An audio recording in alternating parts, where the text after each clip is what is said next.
Hai, welcome back. Perkenalkan, kami dari Akademi Keperawatan Andalusia dan saya sendiri Anissa Nuraini, teman saya Sri Puji Lestari, Lailatul Fitriani, dan Rita Tarbianti.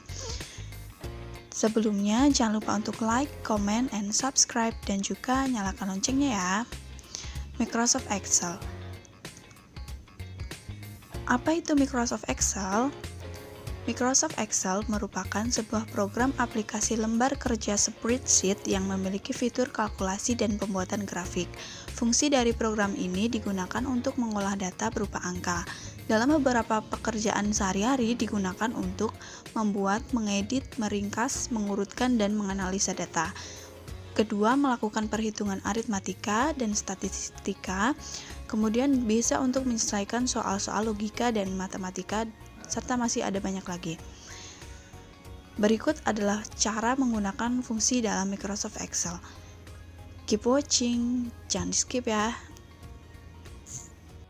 Langsung saja ya teman-teman. Yang pertama, kita akan belajar tentang fungsi sum, yaitu fungsi sum digunakan untuk menghitung penjumlahan data atau menghitung total seluruh data yang ada. Caranya kita bisa langsung ketik rumusnya, yaitu sama dengan sum, kemudian kurung buka, lalu kalian bisa klik data pertama yang akan dihitung. Nah, lalu kalian scroll ke bawah ke hingga data yang paling akhir.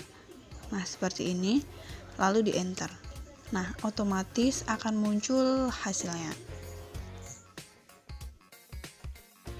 Kemudian yang kedua yaitu fungsi count.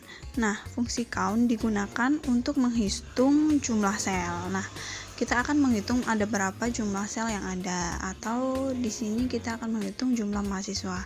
Caranya, kita bisa langsung ketik dengan rumus sama dengan count, lalu kurung buka, lalu kalian klik data pertama yang akan dihitung, kemudian kalian scroll ke bawah sampai data yang paling akhir. Nah, kemudian kalian bisa langsung enter dan akan langsung muncul hasilnya.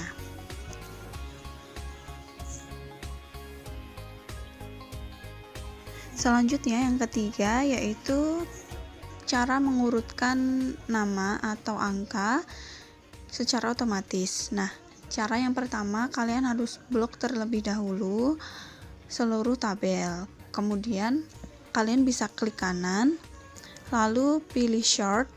Kalian bisa memilih short A to Z untuk mengurutkan dari abjad awal sampai ke abjad akhir, atau sebaliknya kalian bisa mengurutkan dari abjad akhir ke abjad awal. Nah, di sini saya akan mengurutkan dari abjad yang paling awal ke abjad akhir. Nah, otomatis akan urut sesuai dengan yang kita inginkan. Nah, kemudian jika kalian ingin mengurutkan sesuai keinginan kalian, atau kalian bisa mengurutkan secara custom, kalian bisa blok seperti tadi, kemudian kalian klik kanan, pilih short, lalu kalian bisa pilih custom short, kemudian disesuaikan kalian ingin mengurutkan dari mana. Ada pilihan sesuai dengan tabel yang ada. Di sini saya akan mengurutkan sesuai dengan jumlah nilai listeningnya. Nah, kemudian kalian pilih order, kalian bisa pilih small to large untuk mengurutkan dari angka yang paling rendah ke angka yang paling tinggi, atau sebaliknya kalian bisa memilih large to small untuk mengurutkan dari data yang paling tinggi ke data yang paling rendah, atau masih ada custom list lagi. Nah, di sini saya akan mengurutkan dari angka yang paling rendah ke angka yang paling tinggi. Jadi saya pilih small to large, lalu klik OK. Nah, tabel akan secara otomatis mengurutkan sesuai dengan keinginan kita seperti ini. Selanjutnya yang keempat yaitu kita belajar tentang fungsi average atau menghitung nilai rata-rata dari sebuah data. Nah, caranya kita akan langsung mengetik rumusnya, yaitu sama dengan average kurung buka, lalu kalian klik data pertama dan kalian scroll ke bawah sampai data yang paling akhir, kemudian di enter. Nah, otomatis akan menghitung nilai rata-rata secara otomatis. Selanjutnya, kita akan belajar tentang fungsi if. Fungsi if digunakan untuk mencari data sesuai dengan keterangan. Nah, di sini saya akan mencari data peringkat predikat siswa sesuai dengan nilainya. Nah, dengan keterangan sebagai berikut. Caranya dengan rumus sama dengan if kurung buka F4 karena nilainya ada di kolom F4, lalu sesuaikan dengan keterangan. Jika nilainya lebih dari sama dengan 90, maka nilainya A, jadi kita ketik titik koma, petik A, petik, kemudian titik koma. Kita ulangin rumusnya if kurung buka F4 lebih dari sama dengan 61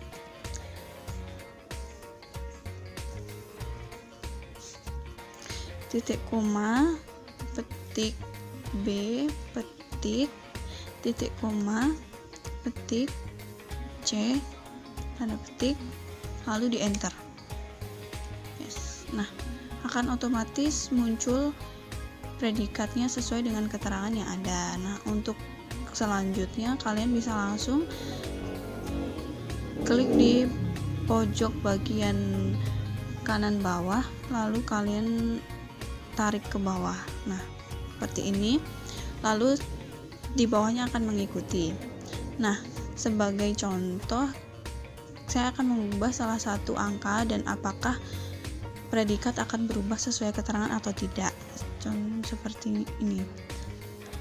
Nilai 50 saya ganti dengan angka 90, maka predikat akan berubah menjadi A secara otomatis. Seperti itu. Selanjutnya kita akan belajar tentang fungsi sum if. Nah, fungsi sum if adalah gabungan dari fungsi sum dan if, yaitu berfungsi untuk mencari jumlah total dengan syarat tertentu. Seperti contoh berikut, saya akan menghitung total nilai mahasiswa laki-laki. Nah, rumusnya yaitu sama dengan sum if kurung buka, lalu kalian klik data awal di jenis kelamin, lalu kalian tarik ke data paling akhir, kemudian titik koma, tanda petik, kita tulis keterangan laki-laki sesuai dengan yang ingin kita cari. Nah, tulisan di rumus harus sesuai dengan tulisan yang ada di tabel. Jika tulisan di rumus beda dengan yang di tabel, maka tidak akan mendapat hasil yang sesuai. Kemudian kalian ketik titik koma, lalu klik angka yang akan dijumlahkan, yaitu di sini F4, lalu kalian tarik ke bawah sampai ke angka yang paling terakhir, lalu di enter. Nah, otomatis akan muncul total nilai mahasiswa laki-laki. Nah, kalian bisa cross check satu-satu jika masih kurang yakin secara manual. Nah, selanjutnya untuk menghitung total nilai mahasiswa perempuan, rumusnya sama. Nah, untuk selanjutnya kita masih menggunakan fungsi if, yaitu if dengan syarat untuk mencari predikat siswa dengan keterangan, yaitu jika nilai rata-rata lebih dari 80 maka predikat baik, kemudian jika lebih dari sama dengan 70 mendapat predikat cukup, dan kurang dari 70 maka mendapat predikat kurang. Jadi rumusnya masih sama menggunakan if. Langsung kita ketik rumusnya, yaitu sama dengan if kurung buka, lalu kita klik data yang akan dihitung, yaitu di sini ada di kolom G5. Nah, kemudian syaratnya yaitu lebih dari sama dengan 80, maka mendapat nilai A. Jadi kita tulis tanda titik koma, tanda petik baik, tanda petik. Kemudian syarat selanjutnya yaitu titik koma, kita ulangin rumus if kurung buka G5. Syarat yang kedua yaitu lebih dari sama dengan 70, mendapat predikat cukup. Jadi kita tulis titik koma, kemudian tanda petik cukup, tanda petik. Kemudian yang terakhir, karena hanya ada 3 syarat, jadi yang terakhir kita tidak perlu mengulang rumus yang sama. Jadi kita bisa langsung menulis tanda petik sebenarnya jadi titik koma, tanda petik kurang. Kemudian kita bisa langsung kasih tanda petik lagi dan enter. Nah, akan langsung muncul hasil. Nah, untuk predikat yang di kolom selanjutnya, kalian bisa langsung tarik dari pojok kanan bawah, kalian tarik ke bawah sampai ke data yang paling akhir.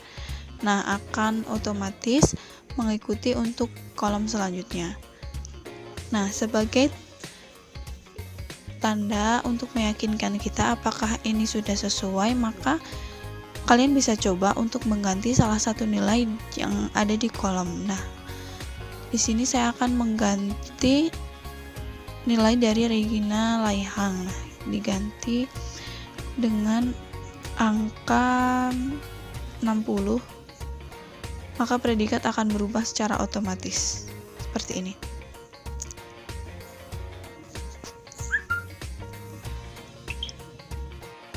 Nah, untuk selanjutnya kita masih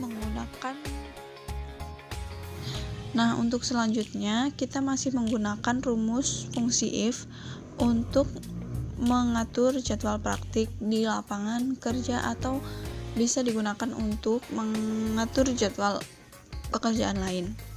Di sini dengan menggunakan 4 kategori keterangan, jadi kita bisa mengulangi rumus fungsi if-nya sebanyak 3 kali, kemudian yang terakhir kita bisa langsung ketik waktu yang ditentukan. Nah, langsung saja kita ketik rumusnya, yaitu sama dengan if kurung buka, karena kategori yang kita gunakan ada di kolom D7, jadi kita bisa langsung klik atau kita bisa mengetik secara manual D7, kemudian sama dengan tanda petik keterangan yang digunakan, yaitu shift 1. Tulisannya harus sesuai dengan yang di tabel ya teman-teman. Jika tulisannya berbeda, maka tidak akan mendapat hasil yang sesuai atau akan menjadi error. Kemudian tanda petik, titik koma, tanda petik, lalu keterangan yang tertera. Di sini shift 1, maka masuk pukul 6, jadi kita tulis 06.00 tanda petik. Kemudian untuk keterangan selanjutnya kita ulangi rumus yang sama, namun tidak menggunakan sama dengan lagi. Jadi kita langsung ketik titik koma, kemudian if kurung buka D7, D7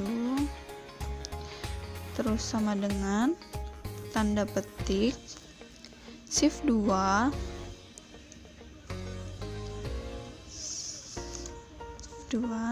tanda petik, kemudian titik koma, tanda petik, lalu keterangan shift 2 masuk jam 10, jadi kita ketik 10.00 tanda petik, kemudian titik koma, lalu kita ulangin rumus if kembali untuk syarat yang ketiga. Nah, langsung if kurung buka D7 sama dengan tanda petik shift 3 tanda petik titik koma, syaratnya yaitu shift 3 masuk pukul 14, jadi kita ketik 14.00 tanda petik, kemudian yang terakhir kita tidak perlu mengetik ulang rumus, jadi kita bisa langsung ketik titik koma, tanda petik, lalu kemudian 18.00 tanda petik, dan kita langsung enter. Nah, akan langsung muncul hasil sesuai dengan keterangan shift 1 masuk pukul 06.00. Nah, untuk tabel selanjutnya kalian bisa langsung klik di pojok kanan bawah, lalu kalian tarik sampai ke data paling akhir. Nah, maka akan otomatis mengikuti. Dan untuk mengatur jam pulang, kalian bisa mengulangi rumus yang sama, hanya dibedakan dalam jamnya saja. Jadi di sini kita bisa copy paste atau ketik manual kembali rumusnya.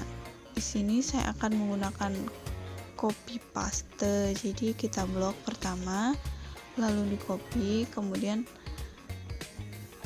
kalian klik di tabel, lalu di paste. Nah, ini akan sama, jadi kalian tinggal mengganti untuk jam pulangnya saja. Jadi untuk shift 1 pulang pukul 10.00, jadi kita ganti. Kemudian shift 2 pukul 14,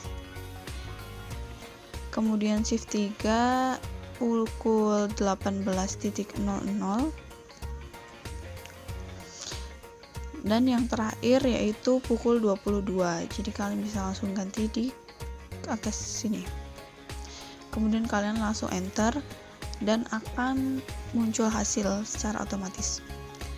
Dan untuk tabel selanjutnya kalian bisa ulangin cara yang sama, yaitu klik kanan bawah, lalu kalian tarik sampai ke data paling akhir dan akan otomatis muncul hasil.